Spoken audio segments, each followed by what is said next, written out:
put a smile on your face when you're moving from place to place. Good morning, good morning. The Trinidad and Tobago Fire Service by law is responsible for public safety at all events during the Carnival period. Promoters should engage the Trinidad and Tobago Fire Service Fire Prevention Department for the fire prevention requirement documents as well as the risk assessments. Exits shall be clearly identified by signage with green lettering on a white background. All exits must remain unobstructed and shall be readily open for proper evacuation of patrons in the event of an emergency. Ensure safe-to-use certificates are required for all temporary structures erected at your event. Each food vendor cooking or operating open flames at your event shall be outfitted with one 6-liter wet chemical fire extinguisher and or a 10-pound dry chemical powder fire extinguisher. Vendors, performers, and service providers using open flames shall adhere to all fire service rules and regulations on the use of open flames. Prior permission must be requested in writing to conduct fireworks, pyrotechnics, hot work, special effects within your event. Safety checks must be conducted on all music trucks for your event. Example, guardrails shall cover all trailer tires. Ensure the validity of driver's permits, inspection certificates, and insurance. No promotional items, giveaways, or service providers shall be sited near exits, emergency routes, or emergency exits. A site visit should be conducted with the fire service to identify hazards, verify the venue layout, as well as the occupant capacity.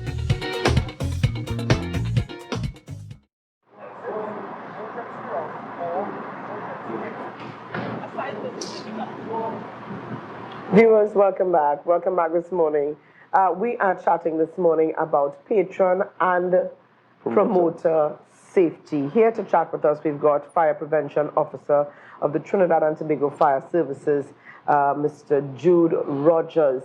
Again, the focus this morning is on promoter and patron safety and the role of the TTFS at Carnival events. Good morning and welcome to you. Good morning to your viewers and your listenership in Tobago and the wider viewership. It's a pleasure to be here with you all back on the island to talk about promoter and event safety. All right. Let's jump right into things. You know, a lot of persons, when we're planning events, we never consider the Trinidad and Tobago Fire Service. We don't think about you guys. And I mean, we've seen events. Unfortunately, we've seen some really unfortunate things taking place at events. But you're probably the last persons that we consider when planning an event. Tell us about the role and function of the fire prevention officer or fire prevention department within the fire service within an event. Well, first and foremost, the Trinidad and Tobago Fire Service Fire Prevention Unit is designed, or it's been placed for public safety, general, and that's a broad terminology. Right. So when we're talking about public safety, we're talking about everything that relates to you building out your event, how you carry out your event during the event, and what happens to your patrons and persons of interest after your event. So the work doesn't end when the show ends. Right. We're talking about from build out, during your event, and after the event. And it is a broad category, and I want to delve into some of the activities that we look at. So before you start your event, you're going to have a plan. You're going to have to plan. Right. I want to design a particular set. I want to design a particular type of event. I have to build a stage.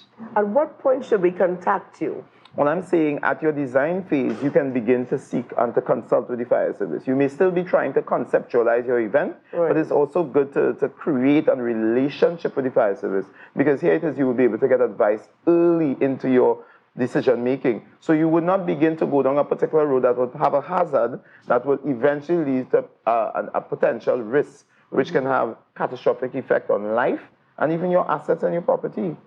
Very interesting. So at the very stage of conceptualizing the event, this is the plan. The plan has just begun. Yes. This is when we contact you. You can reach out to the fire service, and we are here to offer advice. Again, you are our stakeholder. We work for the member Trinidad and Tobago citizens. It is the very reason why the fire service exists. So by reaching out to us in the early stages of your event planning, you can say, you know, fire officers, what do you think about this? I want to put a bouncy castle. I'd like to put a water slide. I may want to do fireworks within my event. What is the safe way of doing all of these types of activities? And so for that reason, the fire service has developed a working document which is called the Events Safety Requirement Checklist. And these are for promoters to guide you as to all of the various aspects of an event that you may have, including the use of drones, including pyrotechnics, and we don't think about drones. Which has become very popular at this stage. And not only that, we've had incidents where drones have fallen and they've impacted on patrons. So these are things that there's a working policy as to how you can actually have it. So we're not saying no to promoters. We're not here to say to persons, no, you cannot have your event. We're saying, yes, you can have your event, but please consult with us and let's discuss the safe methods of doing your events. But I'll tell you this, what I have observed is that a lot of the situations where persons come to us very late and they go to the court, they submit their documents, and that is the only time that we know that you're having an event. 2 or 3 days before? No, that has to happen at least 2 weeks before. But with the myriads of events that's taken, as you know, it's Carnival. So in Port of Spain, there are hundreds of events taking place. That's correct. So the ability to do the site visits are limited. And the ability to understand the purpose of the event and what you want to achieve, we are limited. There's only so much resources. So we're saying if you come early, we're able to risk assess. And the whole idea of it is really to conduct a proper risk assessment. When you assess the risk, you can then mitigate against the risk. Okay. Let's take, for example, this building. We're coming to our viewers this morning live from the Scarborough Library, the Anne Mitchell Gift Auditorium. Let's say that I decided to host an event here. Yes. What would I need to consider? And I mean, just take a look around and definitely. Definitely. What would I need to consider before putting pen to paper to plan my event? Okay, so one of the main factors that we look at when we look at the space that you want to occupy, and fire officers will do a calculation called a density factor. The density factor determines how many persons can fit in that location safely and can be exited using the number of exits that we will prescribe. Right. That has a very important factor. In terms of, I'm sure you would have heard of nightclub fires in the other countries, not Trinidad. Russia and a number of other countries where persons are trapped in nightclubs and they were unable, because of a fire or because of some incident, to exit all of the persons in time. You must determine your density factor. This auditorium has a square footage of 500 square feet, and that can hold, we would say, 800 persons, XXX. The other step would be, how many exits would I need so that these persons can exit the room in under 3 minutes? It is critical that they must be able to do that. Would the number of exits, or in fact, the number of patrons determine the number of exits required? Definitely. And they would not all be in the same direction. So we would also place exits on this, let's say on the eastern or western end, affording you the opportunity to use the closest exit or the nearest exits. What we have observed is that promoters would like to protect their venue from persons who are trying to storm. So what they do, they lock the exits. The exits are not to be locked. They are to be manned by security and to be readily available to open with. If you have to put a key or make somebody available, you must do that. Provide the necessary resources. But it must not be that your exits are locked. And in time of an emergency, patrons are unable to, one, identify because the exit signs are not apparent, or there is no one manning the gates, allowing you to have those gates open so that patrons can flee to their safety points, or what we call their muster points. Okay, so exit signs placed correctly, very important, or exits manned. Manned and unlocked, but secured. So you can secure it, all right? We may allow certain types. I don't want to speak about that because that's a security issue. Right. So we can determine that when we sit with you, what is the safe and secure way to secure your exits, but also we must determine how we can open those exits readily in the event of an emergency. We don't want to have a lock and chain on a gate, and we have 5,000 persons pushing against that gate to get out. You can see the pandemonium that can take place there. Clearly. So we're also looking at having fire extinguishers on site, on the compound. That is correct. How do you determine how many extinguishers should be placed within a square footage. Okay, so let's just use a common sense approach to this situation. We know that there are particular potential hazards for ignition within an event. Those points would be your area where you cook. Right. You are using live fire. So obviously, each person or vendor must have at least a 10-pound dry powder extinguisher or a 6-liter wet chemical fire extinguisher. So one per? One per vendor. And it must be certified and it must be found to be in a working condition. That's another thing. I like when you said that, certified and found to be in a working condition. That's right. I'm sure you've visited sites and persons they would have these extinguishers. And they're expired or empty. But let me tell you where else is a risk. At your switchboard where you have control of your music system, there are electrical wiring and so forth. Right. On stage, you may have pyrotechnics. We provide officers to work at those strategic high-risk areas so that they would be the ones to interject. We don't leave it up to you. If you're using pyrotechnics or fireworks, definitely the fire service has to be there. And I'm glad that you mentioned that. So is this the responsibility of the fire service? Is there a cost attached? So Give us some information definitely. on that. So what we go into the realm of when you keep an event, you apply to the court. You apply to the magistrate court in your jurisdiction.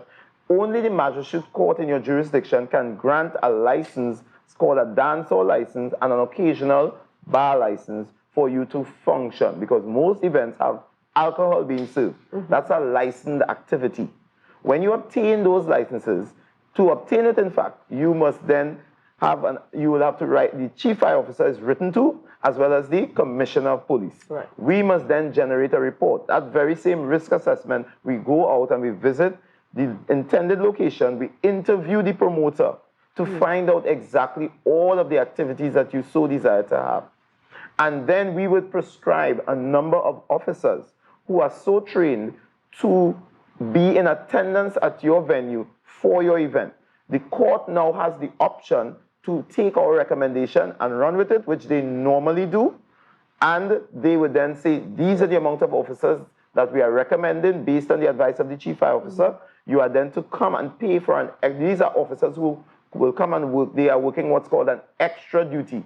So it's outside of their normal duty, but these officers are off-duty officers. They are not assigned to a shift or they are not assigned to an active duty at the time. Only these officers can be assigned to an extra duty at an event, at a fete, it could be a wedding, because in some instances, the public can reach out to us voluntarily. Do you have the right as a fire prevention officer, an officer attached to the Trinidad and Tobago Fire Services, to shut down an event? Should you visit and see things chaotic, see measures not in place, extinguishers, exit signs properly marked, do you have the right to shut down an event? I would say categorically the answer to that is yes, but you do not reach or arrive at that location so quickly. There are steps before you can reach. The only way that you would shut down immediately is imminent danger, meaning an explosion is going to take place, a fire is going to take place, somebody is going to fall, death can happen immediately. There are many steps that can happen before you can arrive at an imminent danger. But if an imminent danger is at hand, we have a duty of care to respond with immediate effect. And so we would go to the microphone and we would advise that this event has to be shut down. It may be temporarily until the situation has been rectified. So I don't want you to believe that the fire service is here to shut down anybody. That is not the approach of the chief fire officer. It is not the approach of the fire prevention department. Before we can reach the shutdown, there will be several warnings. There will be several attempts to mitigate. And the only time we can reach the shutdown, or the only time we will shut down, is when those warnings and admonitions have not been adhered to. Let's talk very quickly here about the role of the patron, the person attending these events. Definitely. We just purchase a ticket, we go into the party, we go into the fete. We want to have fun, we want to have a time. Right. Yeah. So we're not concerned too much about the safety, we're not looking too much at the environment. But what should we be mindful of as well? Well, definitely, patrons, some patrons are very much aware. They feel very comfortable when they see fire officers. But there are quite a bit of persons who would come there and it's a bit of, you came to free up, you didn't come to work. Right. You came to enjoy yourselves. And so I would say to any patron, be very wary of any event that you go into and you notice the gates are locked. You notice that you cannot determine where the bathrooms are. You cannot determine where the exits are. Something is wrong. And so you must be looking out for your own safety. Therefore, you are going to be looking to see if there are officers outside, there are exit signs and clearly marked, you're seeing emergency exit signs, and that, those are the basic things that you are looking for. I also look at the width of the aisles that I enter, and I'm trying to determine if there's an emergency, how am I going to get back out of this venue? Is there an emergency exit of sort? Is there a particular zone within this venue that I saw that, like, let's say, fire breathers are in operation? Right. And so if you're using fire breathers, that's a cultural thing. And by the way, I want to say that the Trinidad and Tobago Fire Service wants the product of Carnival and the product of Trinidad and Tobago to be highlighted across the world. We all win when we as stakeholders come together and work towards making the Carnival a wonderful experience for our guests who come here. So the fire service is part of it. The promoter is part of that activity. The patrons, and they giving cognizance and listening to when a fire officers say, could you please remove yourself from near the exit? You cannot accumulate near the exit and wait for your friends as a patron. You have to go down into the venue and keep our exits clear. You've seen a thing or two. I've seen it happen before. You've seen a thing or two. How can persons contact? In fact, who should they contact? All right, so definitely I'm asking you all to reach out to the Fire Prevention Department, and that is fpadmin@gov.tt, fpadmin@gov.tt, and reach out to your various fire prevention departments. We're located in Scarborough Fire Station. We are located in the Port of Spain Rice Road Fire Station, the Shoguanas Fire Station, and Monrepo Fire Station. Once you reach out to these fire, and come in and have a chat with us. We're open for business in the Trinidad and Tobago Fire Service. And we're here to offer the necessary advice and to walk you through the processes. We have checklists, we have a requirement events document, we have a pyrotechnic document, we have a vendor and fire safety documents that will guide your process. So it's standardized from Tobago to Mayaro. Thank you so much, Officer Rogers, for chatting with us on these and other issues this morning as it pertains to, this is Carnival season, and a lot of persons are having the event. Some persons are having it at their homes, some persons at their workplace, different establishments. But even as we wrap up, we say thank you again to you. Even as we wrap up this morning, we want to remind you that coming up just after GMT this morning, we're going to remain live here at the Anne Mitchell Gift Auditorium at the Scarborough Library, because we're going to be carrying the EID COTS pre-qualification and e-tendering process. Is going to be coming to you live on the Tobago Updates channel. So understanding EID COTS pre-qualification and e-tendering process. So you are invited to attend the vendor sensitization session to be held this morning.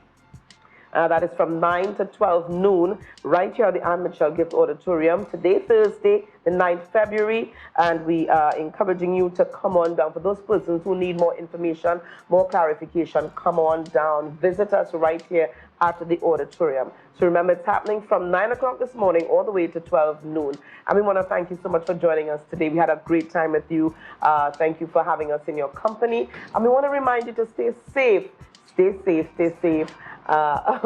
We've got lots more coming up. We've got GMT coming up this morning just after we wrap things up. So have a great day, and we will see you tomorrow. Remember, we are live at Lost tomorrow. That's down at the Gulf City Mall, car park, Lost, the restaurant and lounge. We're coming to you live tomorrow morning. So join us down there. Have a great day, Tobago. We'll see you tomorrow. Bye-bye. Thank you. Go on.